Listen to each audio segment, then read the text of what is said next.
Mga ka-showbiz, balitang bibitiw na si Carla Abellana sa manager niyang si Popoy Caritativo, na manager din ng ex niyang si Tom Rodriguez.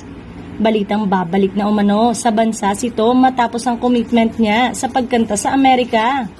Samantalang may mga umuugong naman na balitang iniwan na ni Carla ang dati niyang manager na si Popoy.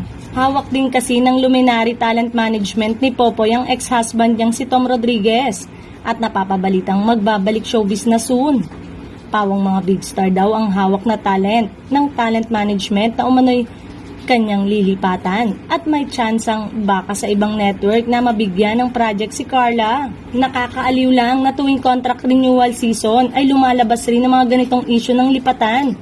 Pero ang huling renewal ng network contract ni Carla ay noon pang January 31, 2019. At usually ay 3-year contract ang kanyang pinipirmahan. So nangangahulugan itong expired na ang contract ng actress last year pa. At sinasabi nga baka ang Voltes 5 Legacy at ang Stolen Life na ang huling project ni Carla sa network. Ngayong malapit nang matapos ang taping niya para sa Stolen Life, siguradong anytime soon ay maisa sa publiko na kung mananatili pa ba siya sa Kapuso Network o tuluyan ng lilipat ng ibang network.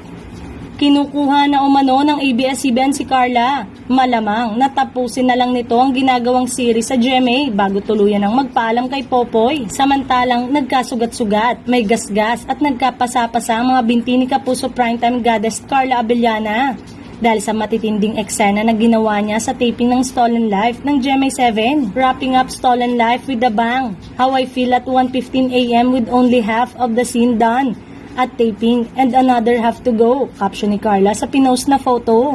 Ang unang napabalita ay July this year, ang airing ng Stolen Life na muling pagtatambalan ni na Carla at Gabby Concepcion na unang nagkasama sa Because of You. Makakasama ni na Carla at Gabby si Beauty Gonzalez.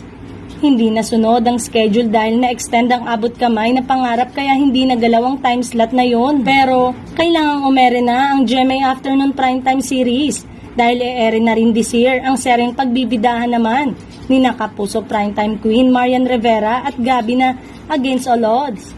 Hindi raw kasi pwedeng pagsabay ng airing ng dalawang series ng isang artista hanggat may iwasan.